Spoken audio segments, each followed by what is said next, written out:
too, I know we went through it and it's a lot of information to take. Each of you does a really good job of like simplifying the procedure for everyone.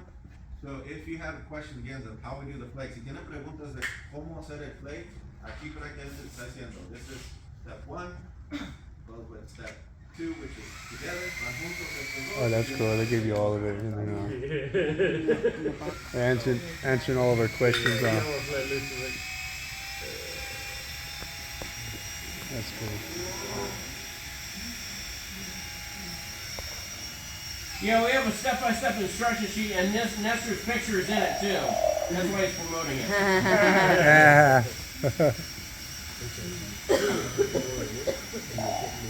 It's easy right here, man. Easy. Yeah. It's the prep. The prep is the main thing, though. Yeah. The prep. You got a good prep, you know what I mean? Good. It'll last forever. I've got floors that I did. They're 30 years. They're still in there. But it was more of a polyester resin. That's why I really didn't use just too much. The epoxy, you know. Same concept though. Yeah. And it's odorless though. The polyester resin, it stunk real bad. You know what I mean? Cheer your eyes up, everything. Can you smell it? More of a solid color. Really, huh? Yeah. Yeah, usually in the bucket, once it gets hot, you could smell it. Epoxy is not paint. You can't really just go and pick something off the shelf from Home Depot or Sherwin-Williams. So no puedes agarrar cualquier color de como es pintura de pared, de casa.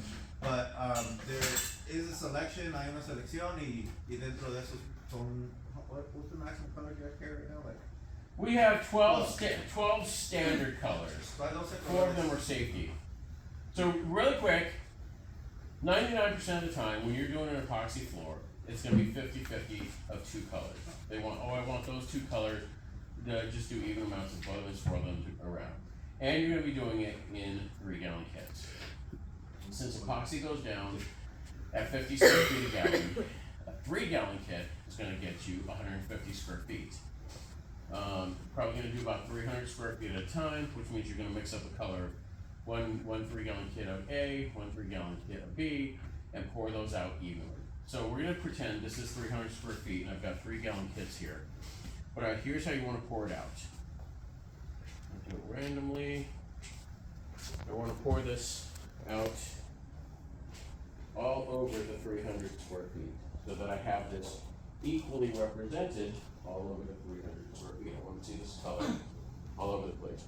Even though this is technically only enough to cover 150 square feet, that's okay. I've got another 3-gallon kit. Entonces, si él va a tener 100 pies cuadrados o 200 pies cuadrados, porque está haciendo. No one's yelling at me, but I can see she I was waiting for him to. Yeah. He flipped the bucket. I had a guy do this.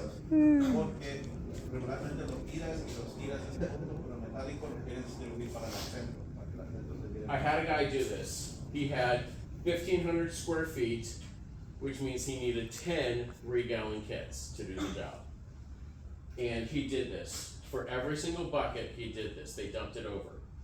He called me the next day, because you would dump it here one time, and then you do the next, and then he dumps it over here. Or he might have it in the middle. He called me the next day. He goes, hey, the floor came out great. It's model, looks beautiful. But we got these really weird sticky spots. Keep in mind, this guy just went to my training class less than a month. And I demonstrated this exactly how I'm doing and just embedded it in everybody's brain not to do that.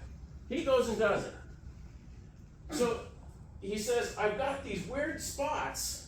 So of course I asked him, how many square feet was the job? He said 1,500. So I said, okay, so you had 10 kits. I said, how many spots do you have? He said, I have exactly 10 spots. Let me count them. I have 10. I said, where are the spots? He goes, they're random. They're like on one side, they're on another side, they're in the middle. And they're from the beginning to the end. It's not like they're just right there. I'm like, okay. And I go, Justin, do you remember the part where I told you not to turn over a bucket? And it's like dead silent on the other line. Just crickets. Crickets. Crickets. Because he knew he wasn't going to talk his way out of this one. He knew that he goofed. I said, oh, I'm spilling there. I said, you're gonna have to redo the floor. You gotta remove everything. You can't just go on top of it now, because if you put epoxy on top of that, it's not gonna cure because it's going on top of uncured epoxy. So it's gonna have a bad reaction to it. So he actually had to remove 1,500 square feet of metallic epoxy and start over. What's the best way to remove it? Small explosives. Right? Yeah, let's break up the concrete report. We have to use PCD blades, which are designed to cut They into were asking valves about and different types of remove. shoes. Están preguntando diferentes zapatos. So the plastic track shoes, that will become very slippery on epoxy. So te vas a resbalar más con el tenis. Ahora, el de golf, si no tiene el plástico, the golf shoe, if it doesn't have the plastic very close to the spike, it could work, pero sí te puede causar, vas a estar en el piso y vas a estar así, y lo mueves así, y ya se te va a transferir a those are, they have more slip resistance now. Even though hasta esos, sobre el piso, ya, yo con mis chavos nos rifamos quien compra el 24, que te caiga, so. We have a little bet with my guys on the wager, even with those spike shoes or the $100 ones. I tell them whoever falls buys a 24 pack. And in the decades I've been doing this, I've never fallen. And then I came out one time to Texas. I'm helping this guy on a 3,500 square foot flat on my house directly in the box. I was so mad. I was just livid that I had just done that. Okay. So we've got our epoxy. We've got 300 square feet. I've got 2 3-gallon kits. I've got enough to do this.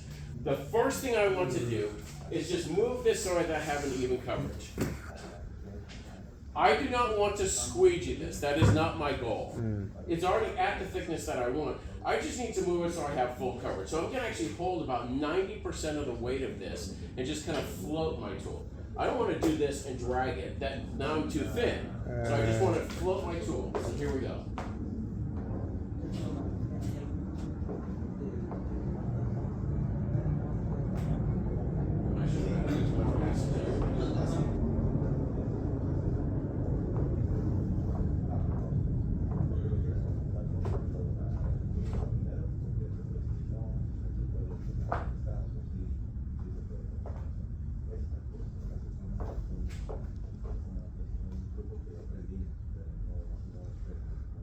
So you're not really applying no pressure. You just kind of let it I'm float. just kind of trying to move it to where I want it to go. Because you can't just grab the acetone right now and just throw it No, over there, right? that won't work. So I wanted to clear something up. There was a question about how much or when people can use acetone. The acetone thing is only to get you out of a bind or it got cold. You need to, get it to run a little better. Don't use it as like every day, all the time. Trying to It cut probably you. works best Trying when to cut it's your material. Yeah, when it's untouched and when you put it in the right conditions. So always try to put every job you can. If you have a chance, walk it the day before. I always try to take the stuff out 2 nights before, stage it somewhere in the building so that it can acclimate to the building. If the building is not to the conditions I need it, we just reschedule work or something like that. So Do you have any impression on that? No, barely any. It's just gonna float. Remember, I'm holding most of the weight. We're just trying to cover it. Yeah.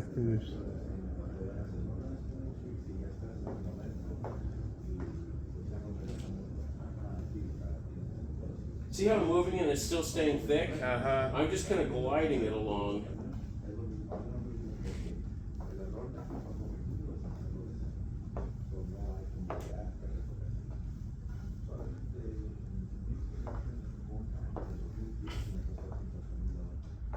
That's what I really think for was that. That's exactly what I'm Man. The builder called me. Said, hey, Yeah, I want to do I one know a with lot of you Alex could be eager to Swirls sell last me week. work. Yeah. Like, I said, to the next all right. client, to the next client. I said, I'll be back. So, yeah. conditions are not like close or where they need to be for your install. Don't do it. Don't do it, reschedule, it's not worth it, because a floor, let's call it, let's call it a different system, but like any system can cost anywhere from $4,000 to $40,000 to repair. and then you don't consider the job you had to lose, cause now you had to redo Yeah. it, you don't consider The extra labor. the extra labor you have to put in, the more Sundries. material you gotta buy, the diamonds you gotta put into play, everything. So it's best if the conditions are not right, just say, sir, you know, I gotta reschedule it for you. Concrete guys do it all the time. If it's sprinkling like this, if it's too cold, they shut everything down and say, we'll re-pour in a week. Yeah. You know, same thing. Be the same way, because the only way to fix this is to do it from the start. Well, and you're accountable, so don't ever let Yes. them talk you into it. So the squeegee guy has done his work. He's going to continue squeegeeing on to the next 3 gallon case and the next 3 gallon case and the next 3 gallon case. Now we do the kind of finishing touch on this. Like, what do we want to do? I don't want to leave it just like this. If you're really good at squeegeeing, some guys are, they just do a single squeegee pass and they let it model out and let it go. But I'm going to show you a magic trowel finish and a roller finish. So I'm going to come back. We're just going to come do.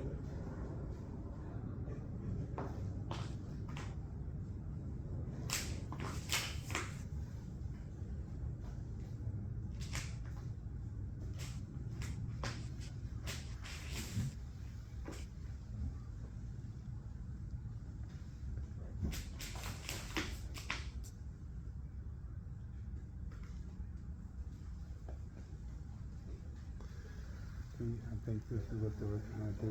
Emma's house. They didn't do it right. Okay, so that's a magic trowel finish. We're gonna leave that just how it is. Let it model out.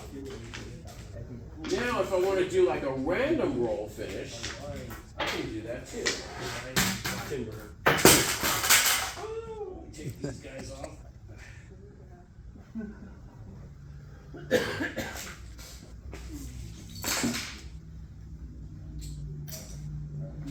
It will level out though. Yeah, it's already starting to level out, but that's the thing. Where's my glasses? And what about bubbles? Will bubbles appear? And if you If do, you get outgassing bubbles, Yeah. that's a big deal. Meaning from the concrete. yeah. Little tiny bubbles that appear, it's not a big deal. Because you're going to still screen the floor and put a seal coat on it, and you'll never see them. What about taking a weed burner and just kind of not hitting the You mean floor? like a torch? Yeah, not hitting the floor, but just kind of up above you it. can do that. You know? What do you do if you got 1,500 square feet? You're Yeah. gonna walk the whole 1,500 square feet, leave spike marks everywhere, just so you can knock out a couple bubbles? Yeah. Yeah, oh, the plot thickens now, huh? Yeah. Yeah. So here's a random roll finish. If you're gonna touch your epoxy with a roller, don't ever touch any epoxy, any sealer with a dry roller. Because after you squeegee out, maybe you get hit, it's your fault. You're standing too close. If ever you take a dry roller and start to roll out epoxy or sealer, that dry roller is going to soak up a good 8 to 10 ounces, and you will have a very thin, dry spot right there. Never touch anything until you wet out your roller. So I didn't leave myself much excess, but I'm going to try and wet it out as much as I can. I'm going to do kind of just a random roll on this. I would prefer this to be a little bit wetter, but it is what it is. You guys are fine. You said it was their own fault that you did. Well, okay. So I can do 1 or 2 random rolls. I can do a random roll like this. As long as I cover every area with a random roll, that's what we call a random roll finish. Most of the time, I'll do the happy circular, kind of really easy one.